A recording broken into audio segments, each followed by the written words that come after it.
जानवर को भगवान ने मांसाहारी जीव बनाया, जैसे कुत्ता, बिल्ली, चूहा, लोमड़ी, न्योला। आज बच्चा पैदा होगा, आंख बंद रहेगी, 2-4-6 दिन के बाद खुलेगी, नाखून नोकीला होगा, पानी जबान से चाट कर पीते हैं। इनको भगवान ने मांसाहारी जीव बनाया। शाकाहारी जीवों के 3 पहचान: जन्म से आंख वाले, नाखून चौड़ा, पानी जबान से खींच कर पीते हैं, जैसे गाय, बैल, भैंस, घोड़ा, गधा, मनुष्य। आज बच्चा पैदा होगा, आंख खुली रहेगी, नाखून चौड़ा होगा और पानी जबान से खींच कर पीते हैं। इनको भगवान ने शाकाहारी जीव बनाया। अब आपका बच्चा स्कूल पढ़ने जाता है, मास्टर साहब उसको याद कराते हैं, पाठ नहीं याद होता है। घर पर आता है, आप उसको याद कराते हो, नहीं याद कर पाता है, तो आप कहते हो ये बिल्कुल गधा है, बिल्कुल बैल है, ये नहीं पढ़ पाएगा। यानी गधा और बैल को सबसे बड़ा मूर्ख आप मानते हो। लेकिन आप ये बताओ कि आज तक किसी गधा और बैल को किसी ने शराब पीते मांस खाते देखा? अरे बोलो, किसी गधा बैल को शराब पीते मांस खाते किसी ने देखा? नहीं देखा। तो आप बताओ कि भगवान के बनाए कानून का पालन गधा और बैल करता है, और मनुष्य होकर के अगर भगवान के बनाए कानून का पालन ना करे आदमी, तो बताओ वो आदमी अच्छा है कि गधा और बैल अच्छा है? सोचो, आप विचार करो, विचार करो आप। अगर आपके गांव में कोई आदमी मर जाए तो कहते हो मुर्दा पड़ा है, पानी नहीं पिएंगे, और जब शमशान घाट पर जलाते हो तो बच्चों से कहते हो वहां मत जाओ, वहां भूत है, भूत शैतान परेशान करेगा। तो बताओ, जो जीवात्मा हमारे आपके अंदर, वही जीवात्मा गाय बैल के अंदर, वही जीवात्मा हाथी के अंदर, वही जीवात्मा मछली के अंदर, वही जीवात्मा बकरी के अंदर, वही जीवात्मा चींटी मच्छर के अंदर। तो जब वही जीवात्मा है, तो जब बकरी की गर्दन काट दिया तो बोलो जिंदा हो गया मुर्दा? मुर्दा हो गया। तो मुर्दा को आप कहाँ रखते थे? शमशान घाट पर। लेकिन उस मुर्दे को कहाँ रख लिया आपने?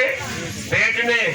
तो मुर्दा रखने वाले स्थान का आपने रखा नाम शमशान घाट। तो जब पेट में मुर्दा रख लिया तो आपका पेट क्या हो गया? शमशान घाट। शमशान घाट में कौन रहता है? शैतान। तो पेट में वासा किसका हो गया? शैतान का। तो भगवान कैसे मिलेगा? कैसे मिलेगा भगवान? आप बताओ। वो रावण जाति का ब्राह्मण, प्रकांड पंडित विद्वान साकल दीपी ब्राह्मण, उत्तम कुल पुलस करनाती, पुलस मुनि का नाती था, और इतना बड़ा पुजारी था कि शंकर जी के स्थान पर अपना 10 सर काट काट करके चढ़ा दिया। अभी नवरात आएगा, घर घर में लोग पूजा करेंगे, व्रत रखेंगे, और गांव गांव में मूर्ति रखी जाएगी। लेकिन अगर कोई आकर कह दे कि देवी जी ने कहा है कि ये अंगुली अपनी काट कर चढ़ा दूं, तो मैं खुश हो जाऊंगी। तो बताओ, कोई पुजारी अपनी अंगुली काट कर चढ़ाने तैयार होगा? नहीं तैयार होगा। कहेंगे चाहे देवी जी खुश हो चाहे नाराज, अपनी अंगुली काट कर हम नहीं चढ़ सकते। बताओ, वो रावण अपना 10 सर काट काट करके चढ़ाया था, उसके बराबर कोई पुजारी है? सोने की लंका थी, उसके बराबर कोई धर्मान भी नहीं है। और वीर कितना था कि जब हथियार उठाता था तब वरुण कुबेर सूर्य समीरा रण सन्मुख धर काव धीरा सब थर थर थर थर कांपते थे देवी देवता।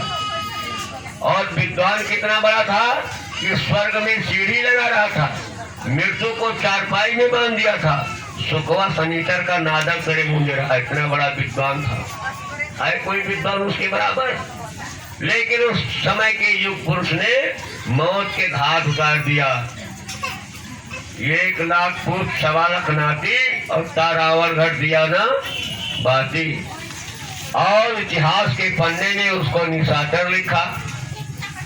जब हनुमान जी लंका में गए और भवेश्वर से मुलाकात हुई, तो भवेश्वर से पूछा हनुमान जी ने कि आप जैसा कोई और मिलेगा? तो भवेश्वर ने कहा कि लंका निश्चर निकट निवासा, और यहाँ कहाँ सज्जन के वासा, ये निशाचरों की नगरी है। तो निशाचर लिखा गया उसको, और त्रेता बीत गया, द्वापर बीत गया, 5150 वर्ष कलयुग बीत गया। आज भी साल में एक बार पूरा समाज इलाका इकट्ठा करते हो, रामलीला खेलते हो, उसमें रावण का काले रंग का पुतला बनाते हो और आग लगाकर जलाते हो, तो ताली बजा बजा कर हंसते हो। क्या कमी निकाला आपने उसके? उसके बराबर कोई धनवान है कि बलवान है कि बुद्धि वाला है कि वीर है कि लंका कौन, क्या उसमें क्या कमी निकाला? इतनी अच्छाई थी, लेकिन 3 बुराई भी थी। क्या? शराब का सेवन करता था, मांस का सेवन करता था, व्यभिचार करता था। अगर 3 बुराई के कारण उसके परिवार खानदान में पानी देने वाला नहीं बचा, और इतिहास में निशाचर लिखा गया, आज भी अपमानित किया जाता है। तो गांव वासियों, अगर अच्छाई के नाम पर रावण के बराबर कुछ नहीं, अगर उसकी बुराई मौजूद है, तो आगे आने वाले परिवर्तन की बेला में सबसे पहली बात तो जान नहीं बचेगी, और अगर किसी तरीके से बच गए तो किस लाइन में नाम लिखा जाएगा। इसलिए बाबा उमाकांत जी की शराबी कबाबी से दुश्मनी नहीं है, तो जान माल की रक्षा चाहते, इसलिए कहते हैं कि शाकाहारी और नशा मुक्त हो जाओ। शराब में 1000 बुराई है। शराब पीने वाला आदमी कभी बड़ा आदमी नहीं होता।